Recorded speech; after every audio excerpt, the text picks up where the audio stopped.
I'm reading from Coming to Jakarta, Part 4, Section 4. When, after the dinners in the expensive East Side restaurants, I used to go back to the mission code machines, speeding my dictated reports to Ottawa that night, with copies to Washington, London, Paris, for possible sharing with our NATO allies. Not a word I wrote then was worth being recorded, let alone labeled top secret. Later, reading declassified copies of the U.S. traffic of those years, I felt outside the dimensions of the flattened bureaucraties that once seemed normal. Commies, Corcoms, Chicoms, from people in the State Department, not really witting, of course, but anxious to prove they were on the team. If we are prepared to abandon hope influencing Sukarno, and if we still believe best bet to keep Indonesia out of commie hands, etc., if we can give them that kind of shot in arm, they might have more inclination act. Or, in the very month of Time magazine's disclosure, the disposal of the corpses has created a serious sanitation problem. Small rivers and streams have been literally clogged with bodies.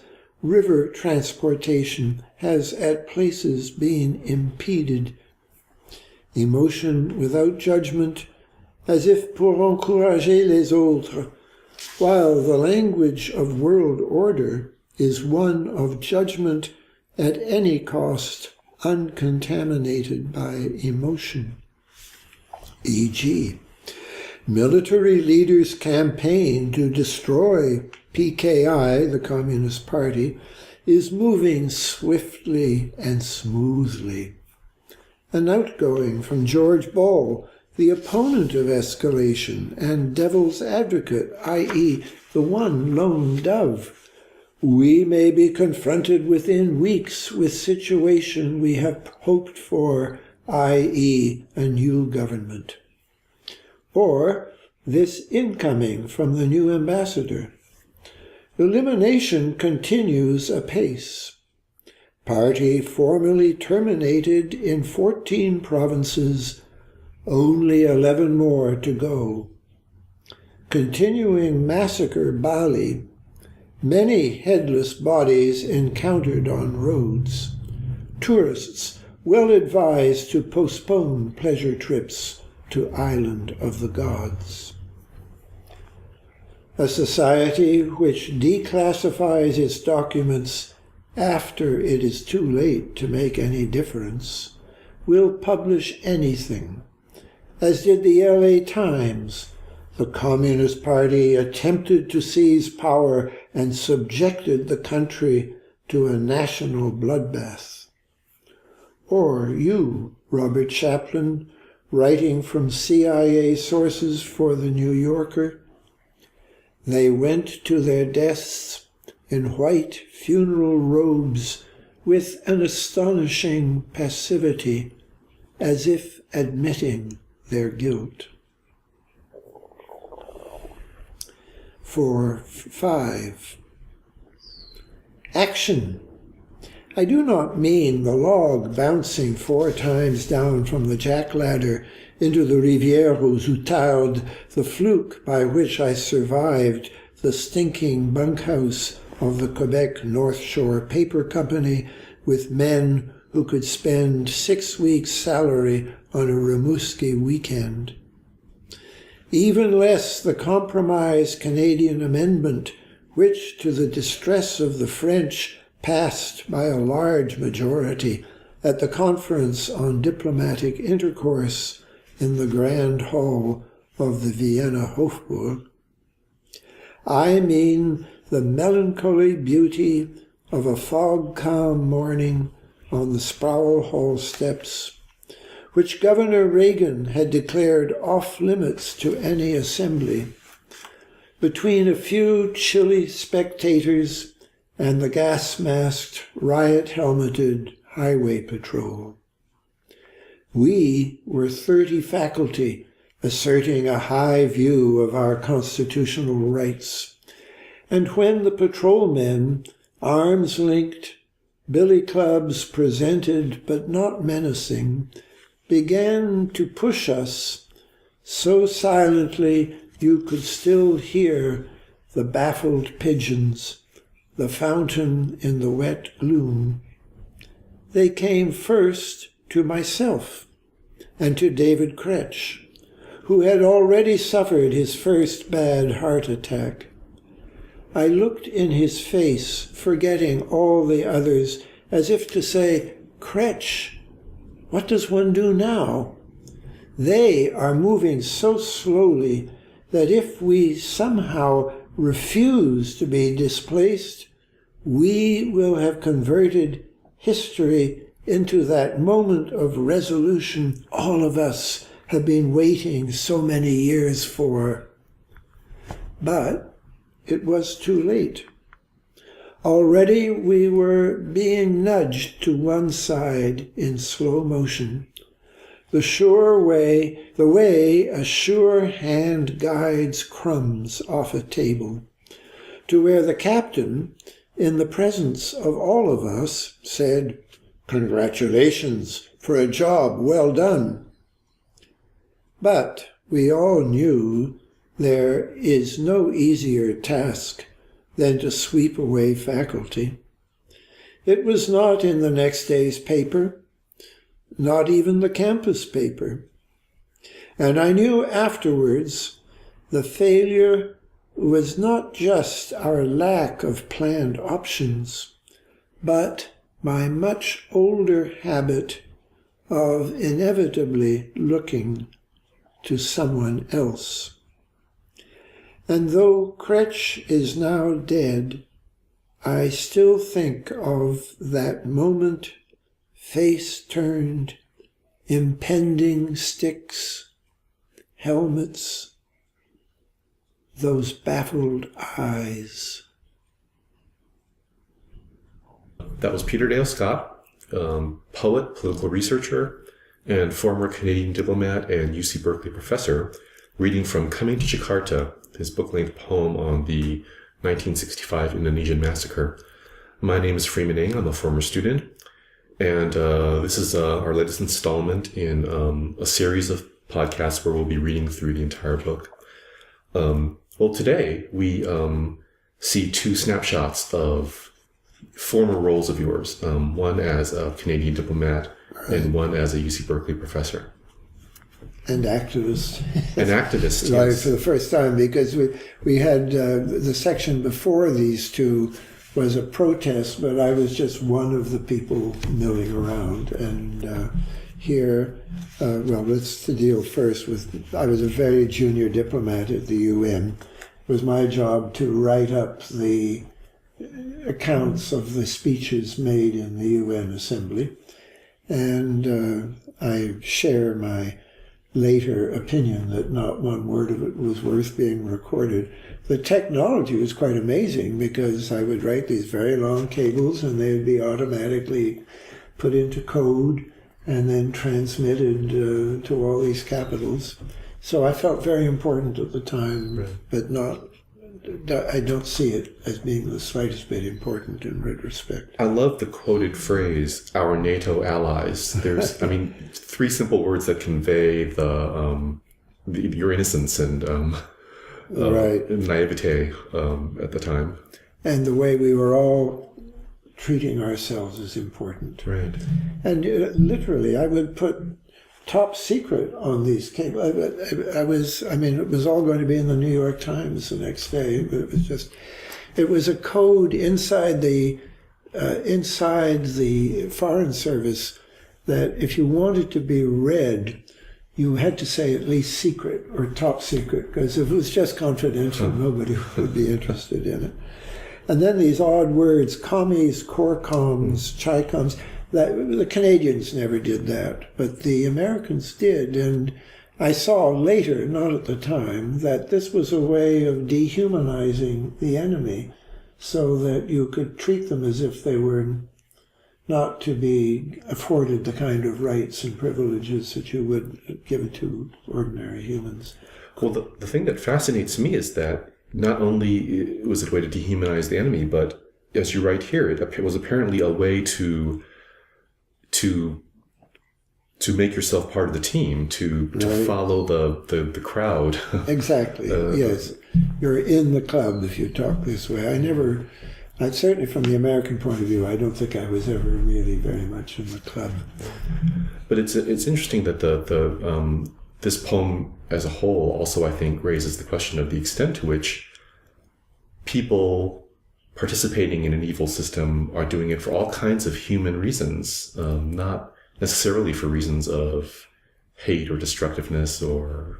Oh, certainly not for that. And of course, who knows? I mean, I cannot fully analyze what were my own motives. I tried to be a good member of the Canadian team, worked hard, long hours. Was it because I was ambitious? Was it because I wanted to be liked by the other people? I think that you probably can't really separate out these things. But the point you're raising is a very important one, that the bureaucracy is a kind of tribe with its own culture. And the longer you work and think as a bureaucrat, the less you're going to think like an ordinary human being.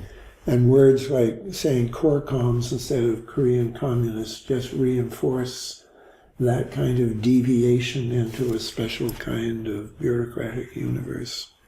Right, and this inhuman clipped style of writing. Yes, they were cables. I may have clipped them a little bit more to fit them into to make them a little more poetic, because they were clipped and long-winded in the originals, both. By the way, those people who can see the text and see these little DDs there, those are references to the declassified documents. Any good library has a series of declassified documents. They're microfiche. They're not printed in books. But you can go and look up these actual cables and read them for yourself. And of course, they weren't available in 1965. They came out about 30. Whenever I wrote this, mid-80s. They had just come out. And I was just shocked that people who weren't even part of the plan to overthrow Sukarno were all trying to show that they had the right spirit and they wanted to get rid of him and had ideas how to get the army, that's the Indonesian army, to go ahead and just take care of the communists. There was only one way to take care of them, that was to kill them all. There were far more... The Communist Party in Indonesia was expected to win the next election. They were the largest party, I think quite considerably the largest party in Indonesia. And that's why it was a little bit like the problem the CIA faced in Italy and France in 1948. America says it believes in democracy, but what do you do when the people you don't like are going to win the election? Well, there was no talk of assassination in Europe, but there was pretty overt language in academic even texts coming out of America calling for the elimination of the Indonesian Communist Party, which is what happened. I was particularly discouraged that George Bull, I kept looking for the good guys in the State Department, and in terms of the Vietnam War, George Bull was a relatively good guy. He was somebody who didn't like sending more and more troops all the time and became known as kind of the devil's advocate, a man who was, in a sense, not on the team because he always was warning correctly, I think, about the folly of sending more troops to Vietnam. But even he is saying, we were confronted with a situation we have hoped for, i.e. a new government. In other words, we will have helped arrange for a coup. And then the new ambassador was, there's no point in dissecting him now, but to say, to respond to a massacre, party formally terminated in 14 provinces, only 11 more to go. And then the warning to tourists. Yeah. I found that very chilling. Incredibly, yeah. Toward the middle end of page 109, there's a phrase that's in italics, but there's no side note, so I wanted to ask you about that. Pour encourager les autres. It's in italics because it's in French. And pour encourager les autres, you do something, well, for example, in the World War I, when this horrible trench warfare, French soldiers started deserting, they would make a point of catching the deserters and lining them up in front of the troops and then shooting them for everyone to see. Pour encourager les autres, to encourage them not to do what the deserters did. And my suggestion here is that Time was giving some publicity to the horror of the massacre, the clogging of the streams, to let other people in other parts of the world don't get the idea that it's a good idea to be a communist. This could happen to you. I see. Not as an expose of our acts of violence, but as a warning to other people not to be like the PKIs. Yes. Well, what do you make of the LA Times take on the massacre? Was this deliberate propaganda? Was this? This is 10 years later, and it was actually sort of a 10-year later commemoration of what happened. And their summary of it: the Communist Party attempted to seize power and subjected the country to a national bloodbath. They were the ones who were the victims of the bloodbath. So to suggest that they were somehow guilty of their own murder. Was this just journalistic laziness, or was there... No, the thinking behind it is, if you believe the official version, which I don't, the official version is they tried a coup against the government, and this is what happened to them. And so what they did subjected the country to a bloodbath. Well, I don't think the party per se. It's a complicated story, and maybe one or two people in the party got sucked into something.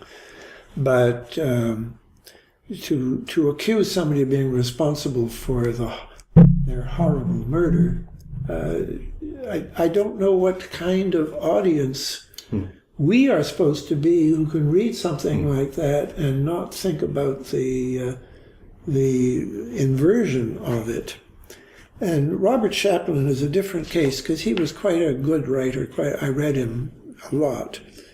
But for him to talk about the wearing white, which is associated with death in Indonesia, as if this was somehow proof of their guilt. He doesn't quite say that, but almost, as if admitting their guilt. Again, I was shocked at the assumption of these writers that you can get away with that sort of thing with the American public, which unfortunately is probably true, probably could in those days. Well, we move from there to a very different story, a very different case of group action, I guess. Right. In your faculty protest. But before we talk about that, I want to ask you a little bit about the two events from your life, I guess, that you refer to. Mm-hmm. You were once almost killed by a bouncing log? No. I threw the bouncing log. Oh. I was at the top of the pile. That was a summer I worked for something called Frontier College. And I was hired by the Quebec North Shore Paper Company as a lumberjack, although I didn't really have the body for it, because I was supposed to teach the other lumberjacks in the off hours. So the line, "the fluke by which I survived," is not attached to the previous lines, but to the following lines. It was the way that I made myself one with the other people, much stronger people. I see. So it's another little example of you fitting in with the group, Yes. looking up to others who are your seniors in the group and that sort of thing. Being part of the team, yes. Right. First. And now, so the next incident is this Canadian amendment. Yeah, this is the Second Congress of Vienna in 1961, picked up from the First Congress in 1815 after the fall of Napoleon, which, in addition to drawing the sort of general outline of Europe for a century, also laid down rules for diplomacy and the rights of embassies and so on. And these had not changed in over a century. So in 1961, diplomats were called back to Vienna, and in the same hall in the Hofburg, which was the imperial palace, a very elegant hall with 18th century mirrors on the walls, we were drawing up rules for the conduct of diplomacy, and there was a bit of a stymie because there were two groups of amendments, and I, with a couple of other people, but it was formally a Canadian amendment, moved a kind of compromise to get us out of the stymie. And I do remember the French, very vehement French opposition to this amendment, but it was backed by the Canadians, the British, the Americans, and usually when you had the British and the Americans, there was a good chance something would pass, and this amendment passed. So that's my tiny contribution as a bureaucrat, one tiny clause in the treaty that now governs it. It's something to do, I think, with the amount of immunity enjoyed by staffers who were not formally diplomats but were working, foreign nationals working inside the embassy. So partly it functions as a contrast to what these other diplomats were doing in the previous section. Right. And partly it's a kind of a contrast to this other kind of action that you're about to take in this section. Well, it's also, I would say, immediately a contrast to having been at the top of the jack ladder at the Rivière Resultat. Indeed, a contrast. And yes, and then the third, which I would like to think is it pointed in the direction of significant action, but doesn't get there. It's the first time, perhaps, that I am doing something that I really fully believe in, but I don't believe in it with enough conviction and self-control and authority to really make a difference. So it fails, but it's got a glimpse of light ahead in the future where maybe something could happen. And we were on page 111 in the poem before I'm doing something like that. It's beautiful poetry, by the way. Thank you. I probably haven't been saying that often enough in these podcasts and pointing out often enough lines I really love. You can never say it often enough for me. But it's a wonderful picture you paint of Sproul Plaza there. You know it, of course. You probably have seen that kind of day when day rather like today when it's gloomy and a little damp. It's a wonderful setting for an action piece. Right. The action is all in slow motion, very slow motion. Exactly. It's very well rendered, yeah. Thank you. Well, let's finish with a reading of the end of it. Maybe we could start with the captain. All right. The captain, in the presence of all of us, said, "Congratulations for a job well done." But we all knew there is no easier task than to sweep away faculty. It was not in the next day's paper, not even the campus paper. And I knew afterwards the failure was not just our lack of planned options, but my much older habit of inevitably looking to someone else. And though Kretsch is now dead, I still think of that moment, face turned, impending sticks, helmets, those baffled eyes.